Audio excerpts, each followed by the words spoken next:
Imagine a world where you no longer feel compelled to justify every choice you make.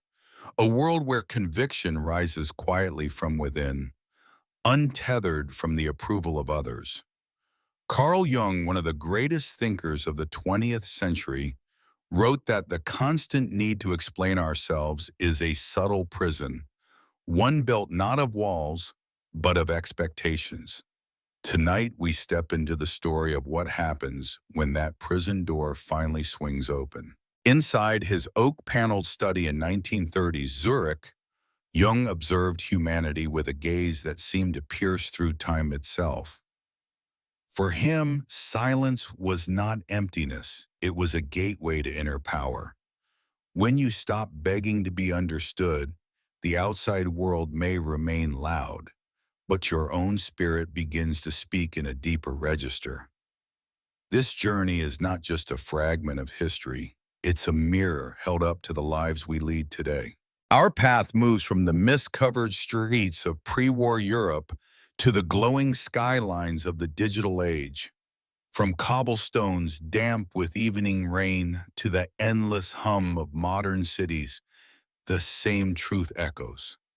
Explaining yourself drains the very energy you need to grow. Jung knew that freedom comes not from louder arguments, but from the quiet certainty of self-knowledge. You will hear the echoes of his private reflections, the tension of a world on the brink of war, and the timeless pull of his mind determined to remain whole. This is not a call to isolation, it is a call to authenticity. To stand firm without the constant weight of other people's understanding is to reclaim the life that is rightfully yours. Stay with this story as we trace the moments when Jung stopped explaining and everything changed. His journey will challenge you to listen to your own inner voice, to face the fear of being misunderstood, and to discover a strength that no approval can give. When you stop explaining yourself, you don't disappear. You finally appear.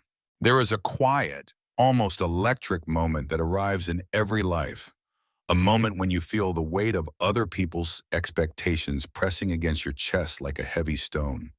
You try to explain yourself again and again, hoping that if you just find the right words, they will finally understand. But they don't. And Carl Jung would tell you they never truly can. In the early decades of the 20th century, Jung discovered something astonishing about the human psyche.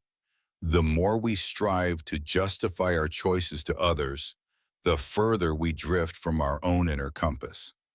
He saw this first in himself. As a young psychiatrist, Jung walked in the immense shadow of Sigmund Freud, the man many considered a genius of the mind. Their friendship was intense, almost mythic, a meeting of minds destined, it seemed, to last a lifetime. Yet Jung felt an undeniable tension. Freud wanted a disciple who would continue his legacy. Jung wanted the freedom to explore the vast territory of the unconscious in his own way.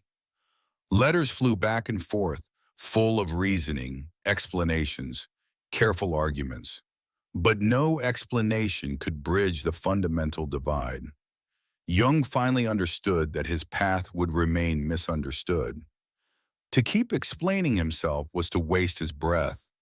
The moment he stopped, he felt something break free inside, a wild sense of self-ownership that no external approval could match. He would later call this process individuation, the journey of becoming wholly oneself. And it began with silence, not persuasion. When Jung began to turn inward, he encountered something most people spend a lifetime avoiding: the shadow. This shadow wasn't simply the dark side of human nature, it was the unacknowledged, unexplored part of his own soul. He wrote that every person carries a shadow, and the greater the resistance to it, the denser it grows. In his private journals, Jung described dreams of terrifying figures and landscapes, images that felt as real as waking life. At first, he tried to explain these visions to colleagues, rationalize them as mere psychological phenomena, but the words felt hollow. He realized that to explain the shadow to others was to dilute its power. The shadow demanded experience, not justification. So Jung let the images speak in their own strange language. He painted them, dialogued with them, allowed them to unfold without needing anyone's permission. Over time, he saw that society itself mirrors this process. Families, communities, entire nations project their denied fears onto scapegoats, forever seeking someone to blame. When you stop explaining yourself, you stop feeding this cycle. You meet your shadow head on and reclaim the energy you once spent on defense. That is the first real act of freedom. But freedom is never tidy. Jung's refusal to explain himself came at a cost. Invitations to academic conferences dried up. Former friends whispered about his mysticism, his dangerous ideas. Yet the more he withdrew from public debate, the more his private work deepened. He filled notebooks with symbols, myths, and visions that felt older than civilization itself. He studied alchemy not as superstition, but as a map of inner transformation. People wanted him to defend these interests. Wasn't he supposed to be a scientist? Jung simply kept working. He wrote that the human psyche is not a machine to be dissected, but a living mystery that resists simple explanation. In this, he became a mirror for anyone who has ever chosen a path that family or culture cannot understand. Whether you are leaving a career, ending a relationship, or simply refusing to fit a narrow identity, the lesson is the same.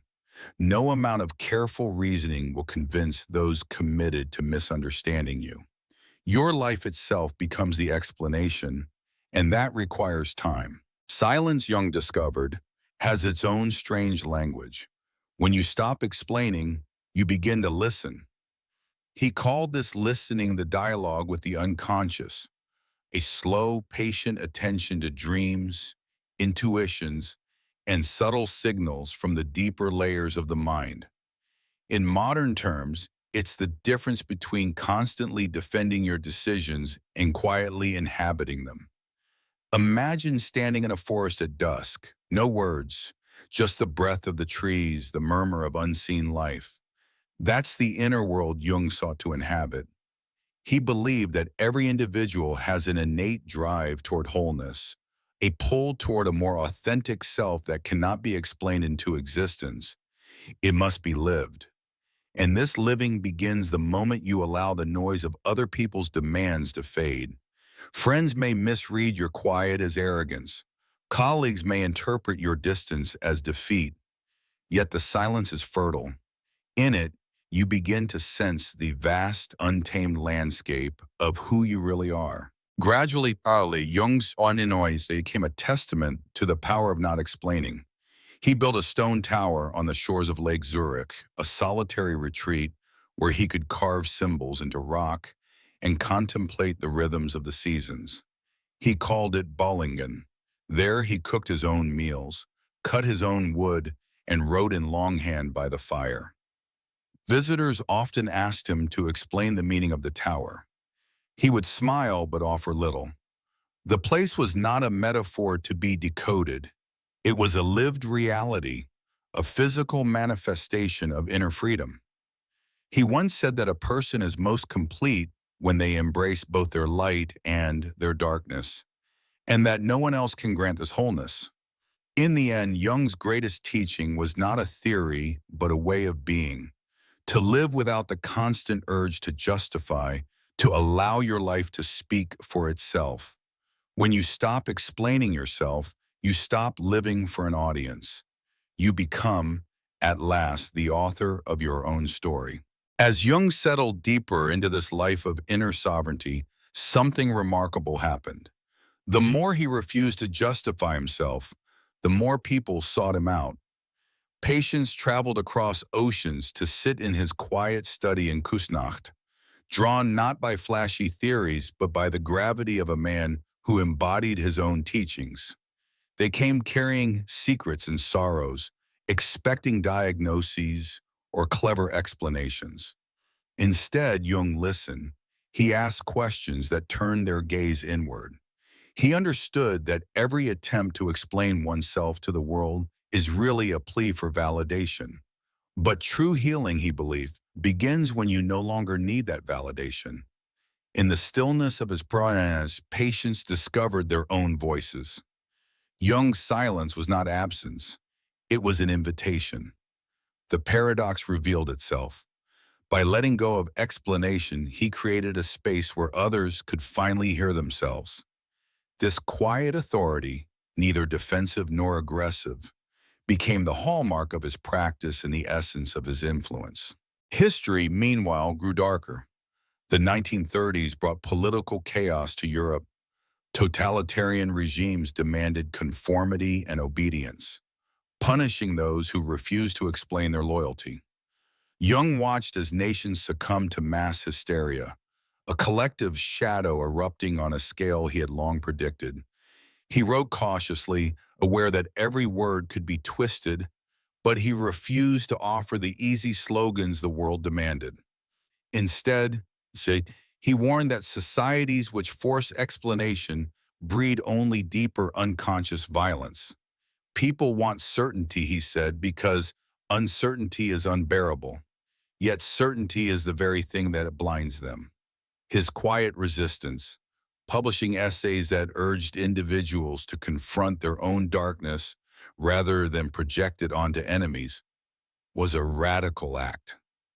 In a time when silence could be fatal, Jung's refusal to bow to ideological pressures demonstrated a deeper courage, the courage to let truth remain complex, unpolished, and ultimately beyond explanation. After the war, Jung's insights reached a new generation seeking meaning in the rubble. Soldiers returned haunted by nightmares they could not name. Ordinary citizens carried unspoken guilt. Jung welcomed them without judgment. He had spent years exploring myth and symbol, and now these ancient images became bridges for people who could not explain their pain in ordinary language. He spoke of archetypes, timeless patterns that emerge when the conscious mind fails.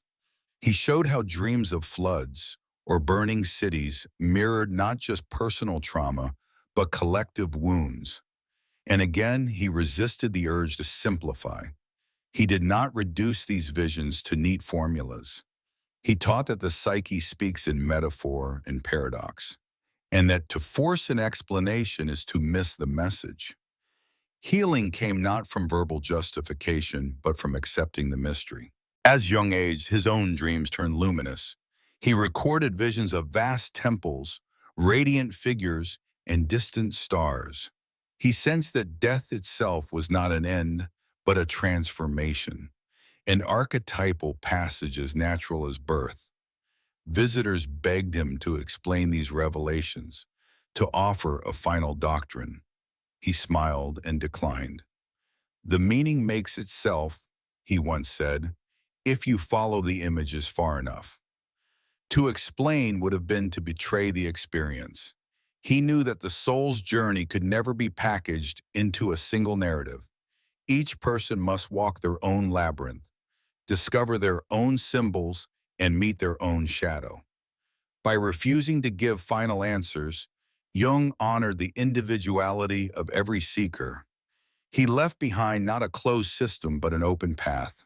In the twilight of his life, Jung looked back on decades of inner exploration and outward misunderstanding. He had been called a mystic, a heretic, even a madman. Yet he felt no need to defend his choices.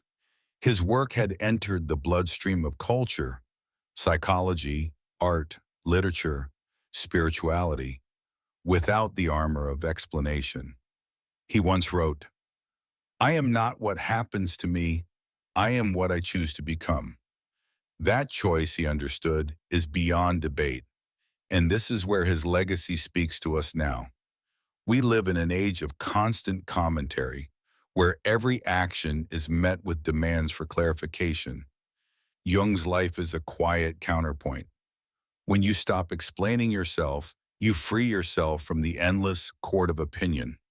You reclaim the energy once spent on defense, and direct it toward creation, love, and the mysterious work of becoming whole. His story is not an argument, but an invitation to let your life, like his, become its own unspoken explanation.